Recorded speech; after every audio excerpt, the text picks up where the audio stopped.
બનાસકાંઠા જિલ્લામાં કાંકરેજ તાલુકા વહીવટીતંત્ર દ્વારા સૌપ્રથમ વખત 17 એપ્રિલથી સ્વગણતરી હાથ ધરવામાં આવશે। પ્રાપ્ત વિગત અનુસાર કાંકરેજ તાલુકાના વહીવટીતંત્રના અધિકારીઓ કાંકરેજ મામલતદાર ગૌતમ દરજી, કાંકરેજ તાલુકા વિકાસ અધિકારી નરેશભાઈ ચૌધરી, સિહોરી પીઆઈ સરલ, કાંકરેજ તાલુકા હેલ્થ ઓફિસર પિયુષભાઈ ચૌધરી અને વહીવટીતંત્રના અધિકારીઓ દ્વારા સુંદર રીતે આયોજન કરવામાં આવ્યું છે। જેમાં સૌથી અગત્યની બાબત વિશે વાત કરીએ તો કાંકરેજ તાલુકામાં સૌપ્રથમ વખત સ્વગણતરી હાથ ધરવામાં આવશે, જેમાં વ્યક્તિ પોતે જ પોતાના મોબાઈલ ફોન કે કમ્પ્યુટર ઉપર ફોર્મ ભરી સબમિટ કરી પોતાનું MIS આઈડી મેળવી શકશે અને પોતાને આઈડેન્ટિફાય પણ કરશે। ત્યારે ખૂબ જ મહત્વપૂર્ણ નિર્ણય સરકાર દ્વારા લેવામાં આવ્યો છે। ત્યારે બનાસકાંઠા જિલ્લા કલેક્ટર મિહિર પટેલની નિગરાણી હેઠળ આ કામગીરીમાં કાંકરેજ તાલુકામાં સારો પ્રતિસાદ મળશે તેવી આશા વ્યક્ત કરવામાં આવી છે।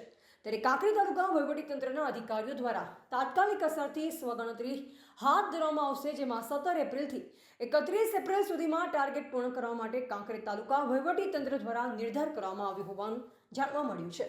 જેમાં વાત કરીએ તો વસ્તી ગણતરી માટે સરકાર દ્વારા સ્વગણતરી પોર્ટલ શરૂ કરવામાં આવ્યું છે, જેના પર તમે 17 મે થી 31 મે દરમિયાન ઘરે બેઠા તમારી અને પરિવારની માહિતી પ્રમાણે જાતે ઓનલાઈન ભરી શકો છો।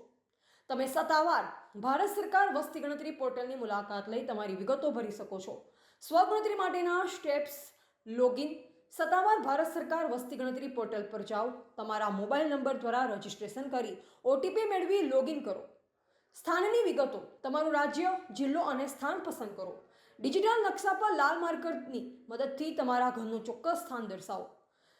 માહિતી ભરવી, ઘરના મોભીની વિગતો અને ઘરમાં ઉપલબ્ધ સુવિધા સંબંધિત પ્રશ્નોના જવાબ આપો। સબમિટ કરો। તમામ ફોર્મ ભર્યા પછી તેને સબમિટ કરો અને તમને એક MIS મળશે। જ્યારે ગણતરી તમારા ઘરે આવશે ત્યારે આઈડી ખાસ કરી જે તે વ્યક્તિને પોતે સાચવીને રાખવાનું છે અને આ માટે કાંકરેજ તાલુકામાં અંદાજે 800 જેટલા કર્મચારીઓની ટીમ કામે લાગી જશે। દરેક વ્યક્તિ પોતે સ્વગણતરી પોર્ટલનો ઉપયોગ કરે તેવો આશાવાદ તંત્ર તરફથી થયો છે। ત્યારે હવે વડાપ્રધાન નરેન્દ્ર મોદીના નિર્ધાર મુજબ આપણો ભારત દેશ 150 કરોડ વસ્તી ધરાવતો દેશ બનશે। એવા રામજીભાઈ રાયગોર, બનાસકાંઠા।